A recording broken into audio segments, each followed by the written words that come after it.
nerds. Yeet.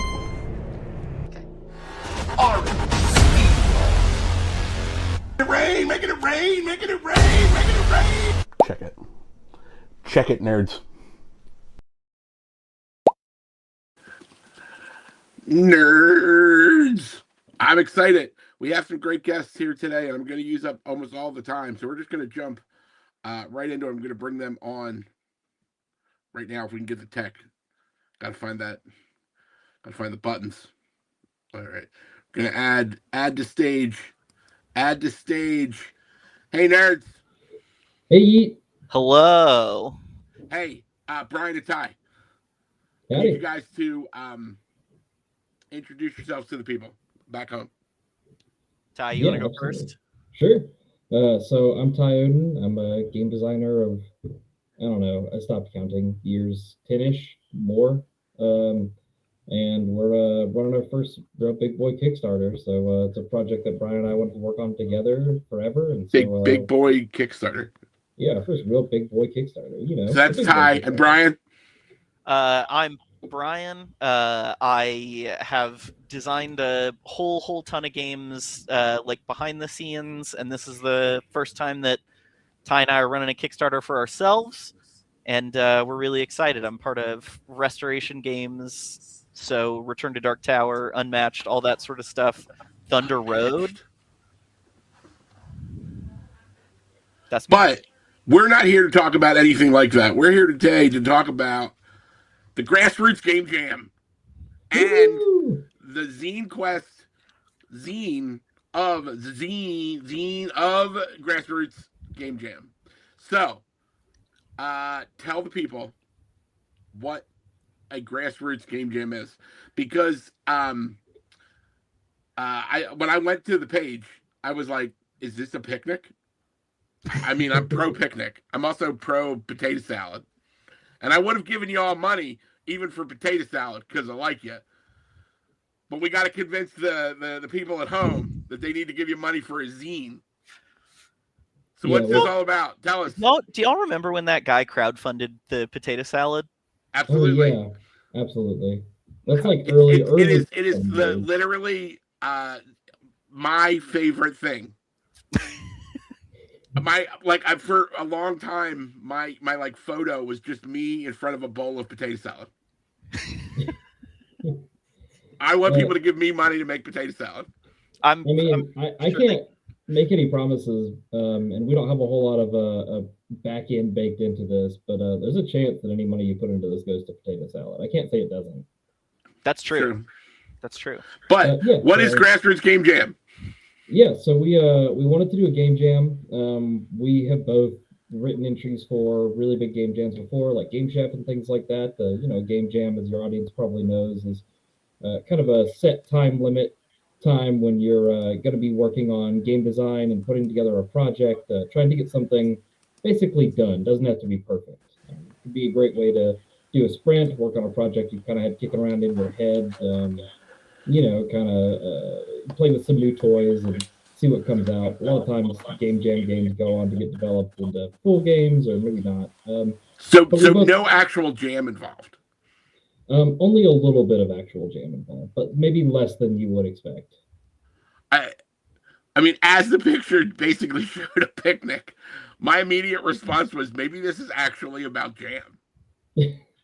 That's what we're going to do next year. We're just going to fund a really cool picnic, and this is like the Trojan horse to get us there. One cool picnic.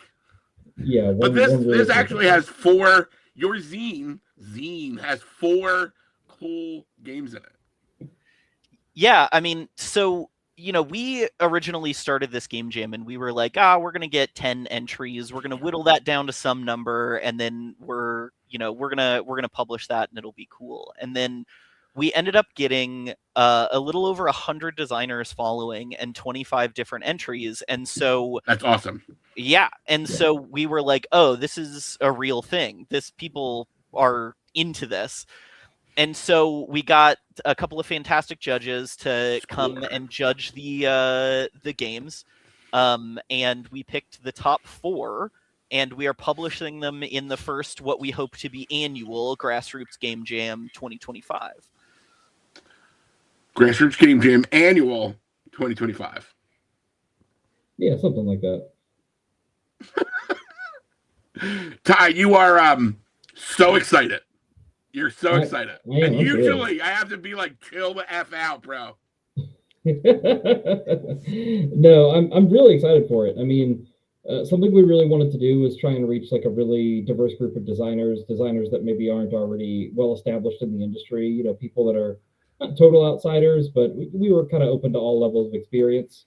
You know, variant entry is pretty low for a game jam, and we ended up with not even just in our winners, but like our designers. I never went through and counted, but like we easily have a dozen different countries. A lot of people in South America, a lot of people in Europe ended up signing up and submitting games. And our winners, I mean, we've got, you know, like 2 winners from the United States, and then a pair of winners that are game designers for like video games and that do mostly audio and scoring work, that wrote their first ever tabletop game, and it's a complete fucking banger. We have a designer who has done very little other work and lives, I believe, in the Netherlands. I could be wrong. I'll double check that. But yeah, we ended up with designers and winners from all over the place, and we've got a pretty broad spread of types of tabletop game and game like things in there. Yeah, I mean, like, you know, our goal was largely like, hey, we want to find some people that we can run through this process, right?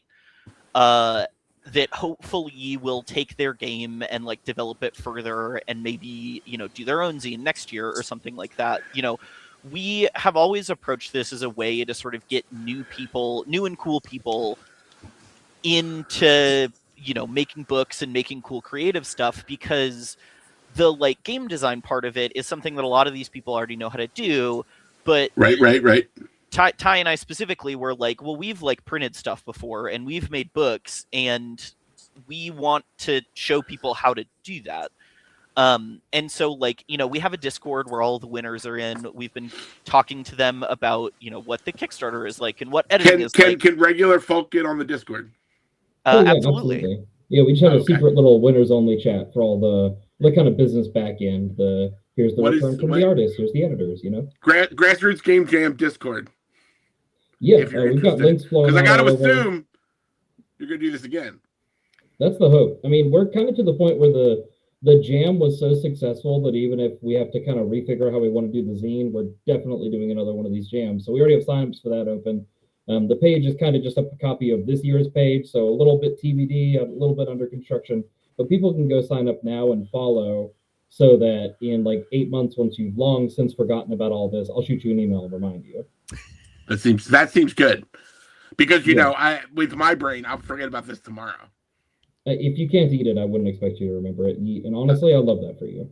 So that being said, here's the question of the month. If you sat down for a dedicated amount of time, how many zines do you think you could eat? Oh, what is a dedicated amount of time? What's like an hour? Like no more than like 4 hours. Like a very long meal. Regular 16-page zines. I mean, you got to define it, you know, but just how many zines do you think? I feel like I could eat 10 16-page zines. I feel like you think you could eat 160 uncoded pieces of paper. Yeah, 100%. I could eat 160 uncoded pieces of paper. What do we think the like toxicity limit of printing ink is? Because I think that's the limiter for me. As a kobold, I don't have that fear. My answer is one more than Brian, so I'm going to go for one more than Brian. That is the correct answer. The answer is I don't know, but whatever he can do, I can do it better. I appreciate that. So, the ZineQuest. The idea here is that you're putting together like a regular zine, and you're going to get this out to people, and you're going to hope that pushes on for more future activity, which I think is very, very cool.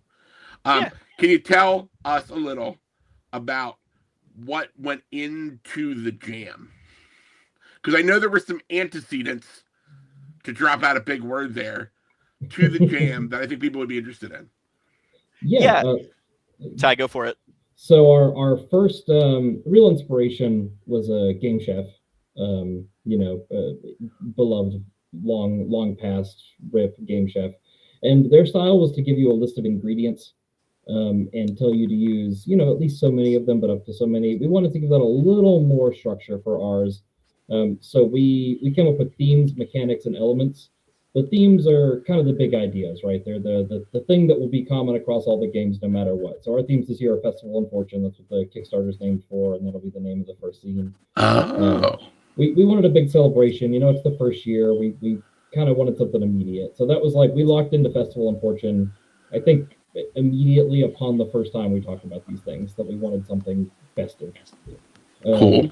After that, we have mechanics. The idea is you need to use the themes and then at least one mechanic and at least one element, although a lot of people use the lot more than one. So the mechanics, we wanted to give some stuff that was like very standard TTRPG kind of things, and also some things that were maybe regular gameplay elements but not seen in TTRPGs.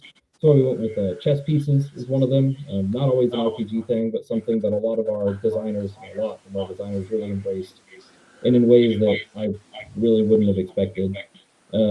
Three-dimensional and dexterity and winners and losers. These are all not extremely traditional RPG things, but we kind of just wanted to see what people would do. So we gave some softballs and then some weird ones. And that's how you got like a game that uses origami as like a primary element, which is kind of rad.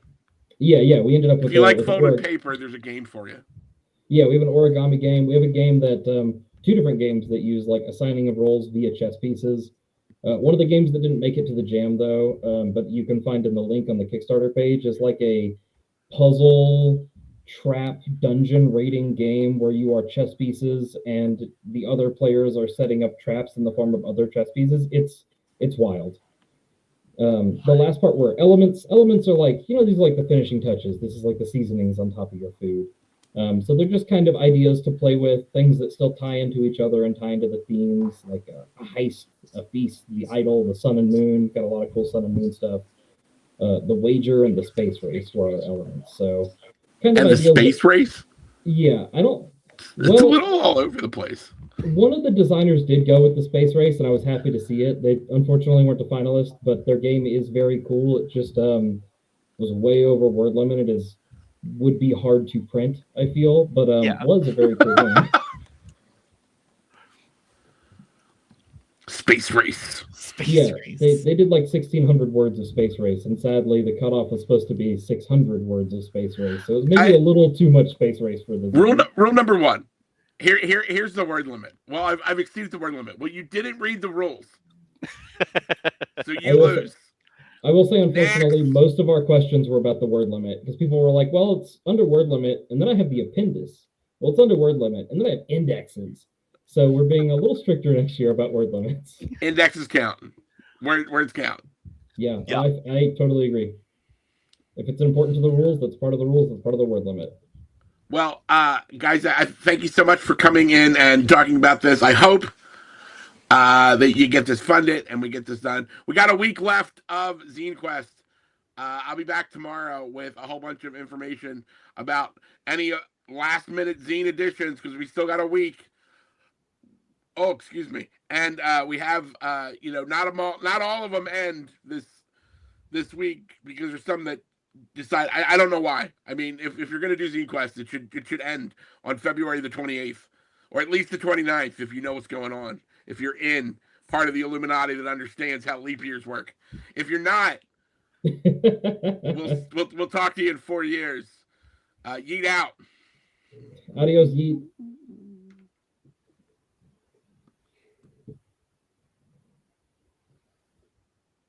Yeet's way out. It's just us now. We're in charge of ZineQuest. Oh man.